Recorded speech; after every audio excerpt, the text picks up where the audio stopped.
En Historias de Fantasmas nos dirigimos a un pueblo en la sierra de Alcover, un pueblo enigmático, oscuro y donde sus habitantes salieron corriendo tras el suceso que os vamos a contar.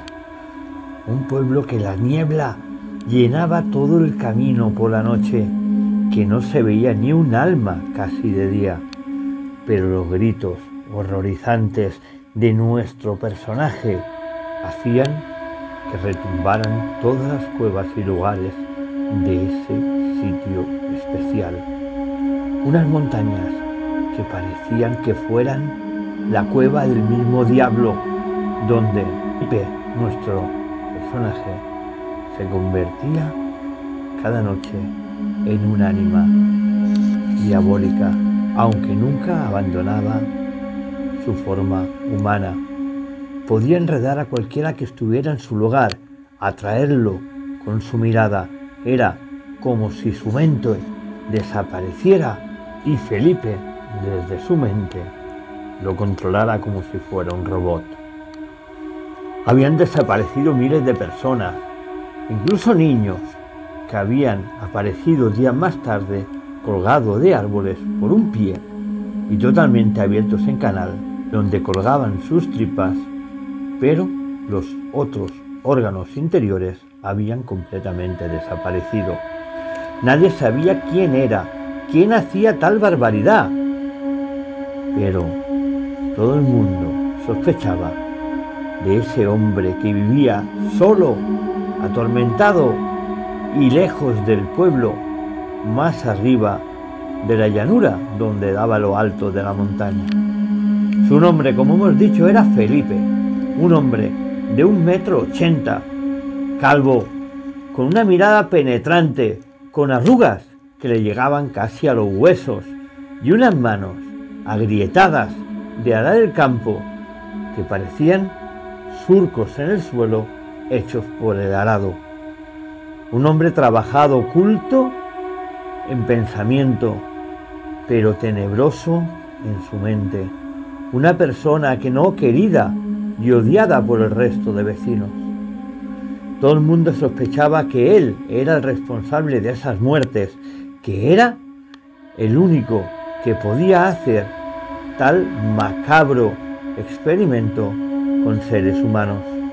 Durante un largo tiempo, durante todo el año, siguieron desapareciendo niños y personas, sobre todo personas jóvenes y niños de corta edad, y el final era el mismo: los mayores desaparecidos y los niños colgados en los árboles.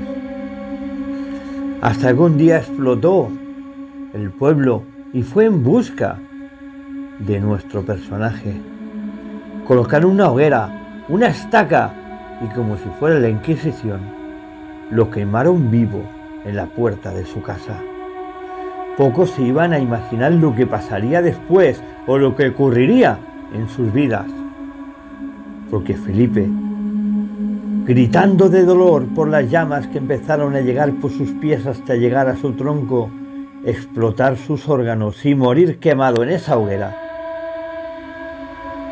desapareció de ese vástago donde lo tenían colgado. El fuego se apagó de repente, las nubes se estremecieron y empezó a llover de tal manera que el fuego se apagó en un solo instante.